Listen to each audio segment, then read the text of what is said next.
हमारे पास ये pay slip का फॉर्मेट रखा हुआ है। कुछ इस तरीके का फॉर्मेट एमएस वर्ड में कैसे तैयार करते हैं, आइए देखते हैं। इसके लिए मैंने सबसे पहले एमएस वर्ड ओपन कर लिया है और एक साइड थोड़ा सा मैं पे स्लिप का फॉर्मेट भी ओपन कर लेता हूँ। तो इसको कुछ रिसाइज़ करके इधर पे स्लिप का फॉर्मेट ओपन कर लिया है। कुछ इसी तरीके का फॉर्मेट यहाँ पर तैयार करते हैं। तो सबसे पहले मैं इंसर्ट टैब से टेबल इंसर्ट कर लेता हूँ कुछ इस तरीके से। और यहाँ पर लिखा हुआ सबसे पहले कंपनी नेम, तो यहाँ पर लिख लेते हैं कंपनी नेम, कंपनी नेम। और इसको क्या करते हैं, सेंटर में लाते हैं। तो सबसे पहले मैं मर्ज कर देता हूँ ये चारों बॉक्स को, चारों सेल को। टेबल लेआउट ऑप्शन में जाते हैं, लास्ट में टेबल लेआउट, और यहाँ पर मर्ज सेल ऑप्शन मिलता है, इसमें क्लिक कर देते हैं। तो ये आपस में जो लाइनें थी ये हट गई। और इसको बीचों बीच में लाने के लिए अलाइनमेंट सेक्शन में जाते हैं और यहाँ पर सेंटर ऑप्शन में टिक कर देते हैं। इसमें साइज़ भी इंक्रीज़ कर देते हैं होम टैब से बोल्ड करके, और यहाँ से 12 साइज़ है, इसको थोड़ा सा बड़ा कर देते हैं 26। ठीक है। अब नीचे लिखना है पे स्लिप, यहाँ पर लिख देते हैं पे स्लिप। और ठीक इसी तरीके से इसको भी मर्ज कर देते हैं टेबल लेआउट ऑप्शन में, मर्ज सेल। और इसके बाद इसको अलाइनमेंट सेक्शन के जा करके सेंटर में कर देते हैं।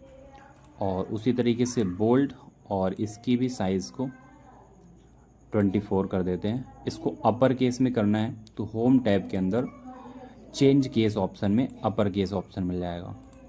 और कुछ इसी तरीके से इसको भी अपर केस कर देते हैं, ये हुआ। और अब अगला लिख लेते हैं एम्प्लॉय नेम। तो इसको क्या करते हैं, हाइट इंक्रीज़ कर लेते हैं थोड़ा सा। यहाँ से ये जो दोनों रो के बीच में लाइन है, इसको थोड़ा सा ड्रैग कर लेते हैं। और ये टेक्स्ट नीचे साइड आ गया तो इसको ऊपर ले चलते हैं। इसमें क्लिक करना है टेबल लेआउट में, अलाइनमेंट में, और ये टॉप वाला ऑप्शन, इसमें क्लिक करोगे तो जस्ट ऊपर वाला हो जाएगा। और अब लिख लेते हैं एम्प्लॉय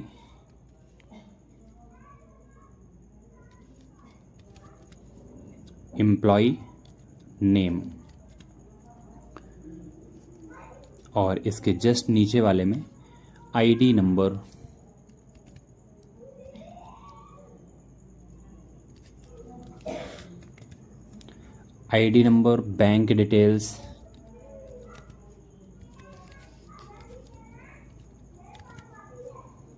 बैंक डिटेल्स, और इसके अगले कॉलम में पे पीरियड,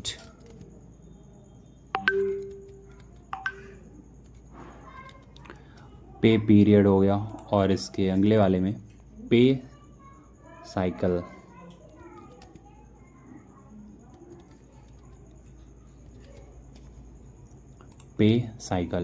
इसके बाद एक टैक्स नंबर चाहिए, तो मुझे एक और रो चाहिए टेबल में। तो यहाँ पे क्लिक करना है और कीबोर्ड से टैब बटन प्रेस करना है, तो एक रो अपने आप आ जाएगी।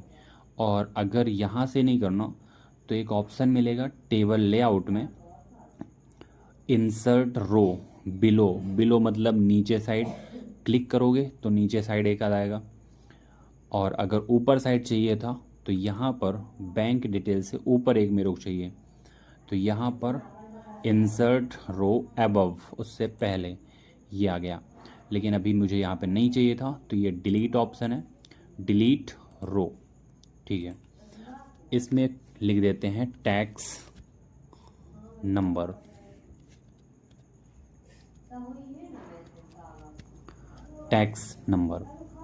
और अब अगला नंबर है यहाँ। इसमें भी थोड़ा सा गैप चाहिए तो ये कर दिया। और अब ये बीच वाली जो लाइनें हैं, इन लाइनों को रिमूव करना है। तो पूरा एरिया सेलेक्ट करना है और टेबल डिज़ाइन ऑप्शन में जाना है, बॉर्डर्स में नो बॉर्डर कर देना है। और नो बॉर्डर करने के बाद फिर से बॉर्डर्स में जाओगे और यहाँ पर आउटसाइड बॉर्डर कर दोगे। तो अब कुछ इस तरीके से आ जाएगा। इसकी भी बॉर्डर लगा देते हैं, ऑल बॉर्डर। और अब इसमें लिखना है earnings, amounts, deduction and amounts. यहाँ पर लिख देते हैं अर्निंग्स, EARNINGS,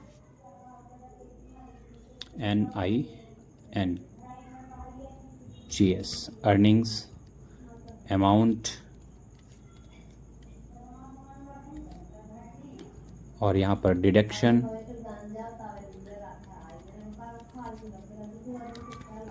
और लास्ट वाले में अमाउंट। इसके बाद फिर से मुझे रो चाहिए, तो या तो आप टेबल लेआउट से ये इंसर्ट रो बिलो नीचे वाले में क्लिक करो, और चाहिए तो जितनी चाहिए ऐसे क्लिक करते जाओ तो अपने आप आता जाएगा।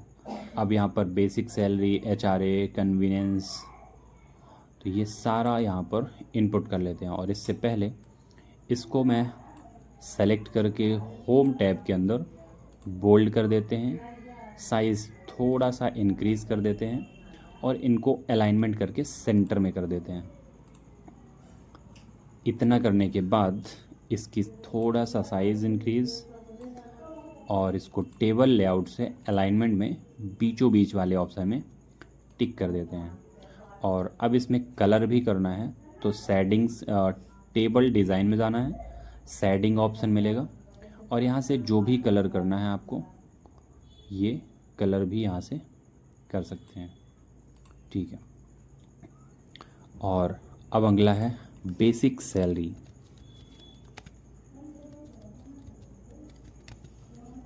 इसके बाद HRA, कन्वीनियंस,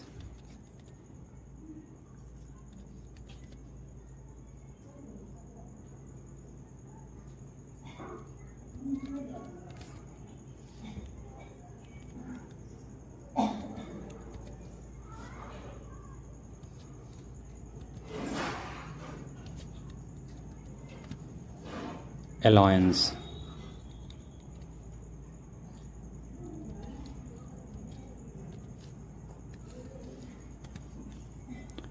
और अभी मैंने यहाँ पे लिखा तो थोड़ा सा नाम ज़्यादा हो गया, तो ये नीचे वाले में आ गया। तो उसी में चाहिए तो आप ये लाइन को थोड़ा सा इधर ड्रैग कर दो तो उसी में एडजस्ट हो जाएगा। इसके बाद over time, over time, over time, TIME, over time. इसके बाद bonus,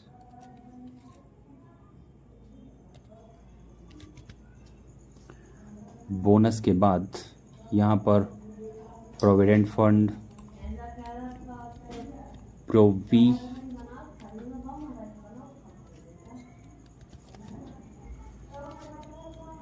provident fund.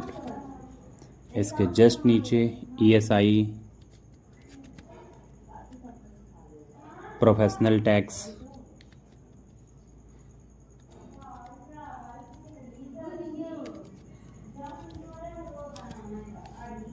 TAX, tax, salary in advance,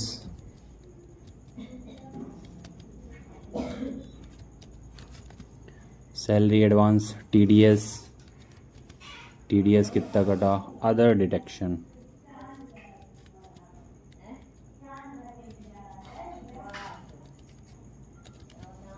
other deductions. अब ये कंप्लीट हो गया। इसके और आगे चलते हैं,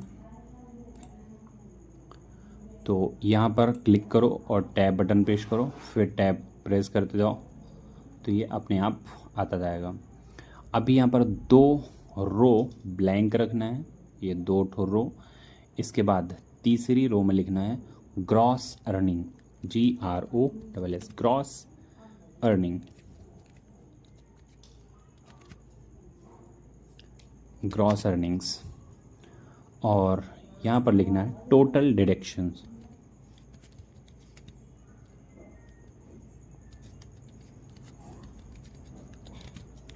टोटल डिडक्शंस। और इनको करना है थोड़ा सा बोल्ड, सेलेक्ट देन बोल्ड, ठीक है। और इनका भी कलर यहाँ से फिल कर देना है, ठीक है। इसके बाद फिर से टैब और फिर टैब। इनमें कलर आ गया फालतू का, तो ये कलर रिमूव कर सकते हो। फिल में जाओ, यहाँ से नो फिल। अब ये इसके जस्ट नीचे वाली जो रो है तो पूरा लास्ट तक ब्लैंक है, तो इसको सेलेक्ट करो यहाँ पर टेबल लेआउट में और मर्ज सेल, मर्ज हो गया। इसके बाद फिर से और चाहिए रो, तो इसके बाद ये वाली को भी मर्ज करना है टेबल लेआउट में, मर्ज सेल। फिर से चाहिए तो टैब करो, तो एक और आ गई। अब लास्ट वाला क्या चाहिए, 2 भागों में डिवाइड करना है। ये हमारे पास लास्ट वाला है, अभी एक भाग है इसका, तो यहाँ पर एक ऑप्शन मिलेगा स्प्लिट सेल, इसमें क्लिक करोगे और कितने भाग में तोड़ना है, 2 भागों में। अगर 3 करना हो तो 3 कर सकते हो, लेकिन मुझे 2 भाग चाहिए, तो 2 क्लिक करेंगे और ओके करेंगे, तो यहाँ पर 2 भागों में आ जाएगा। इसके बाद फिर से एक चाहिए, तो टैब बटन, तो फिर आ गया। और ये लास्ट वाला ब्लैंक चाहिए, तो पूरा सेलेक्ट और यहाँ से मर्ज cell, this one.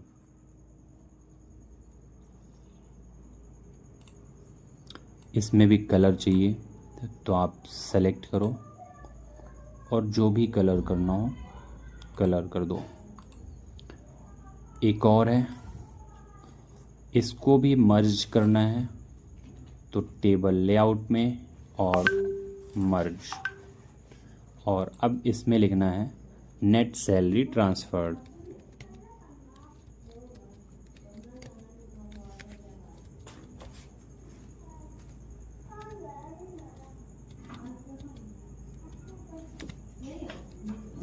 Net salary transferred. और सेम इसमें भी कलर करना है,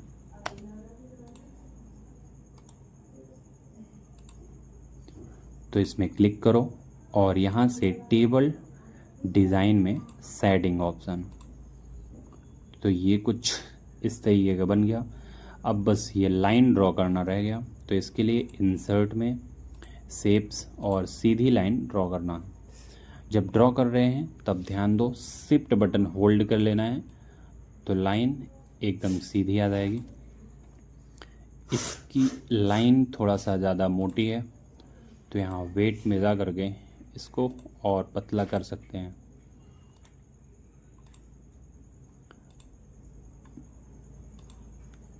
सेम लाइन को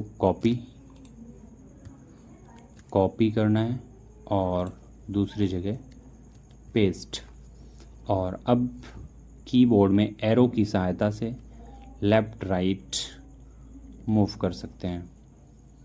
और फिर से एक बार पेस्ट, और यहाँ पर पे पीरियड के सामने इसको एडजस्ट कर देते हैं। एक बार और पेस्ट,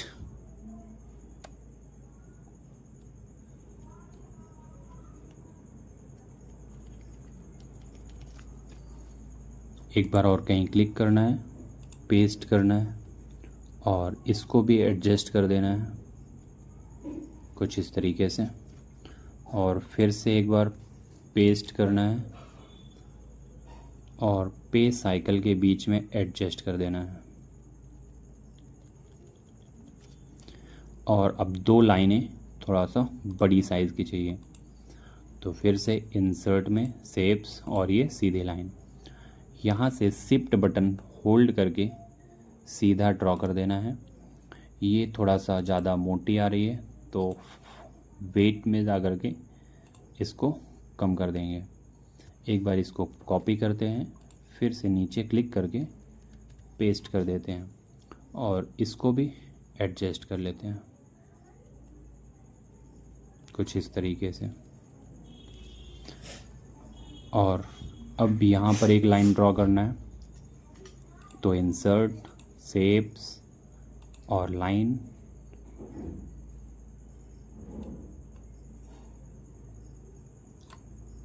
ये लाइन ड्रॉ हो गई। और लास्ट में भी लिखना था प्रिपेयर्ड बाय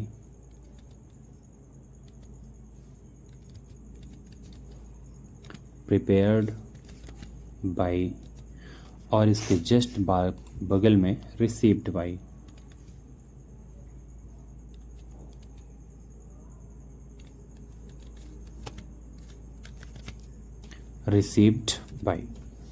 और इनके जस्ट सामने भी एक लाइन ड्रॉ करना था, इंसर्ट, शेप्स और शिफ्ट बटन होल्ड करके सीधी लाइन ड्रॉ कर देना है। फिर से इंसर्ट, शेप्स और सीधी लाइन ड्रॉ कर देना है। तो लगभग आपका ये पे स्लिप फॉर्मेट बनकर रेडी है। अब यहाँ से रिव्यू में और स्पेलिंग एंड ग्रामर चेक में इसमें इग्नोर वंस करते जाना है, तो आपका लगभग कंप्लीट बनकर तैयार है पे स्लिप।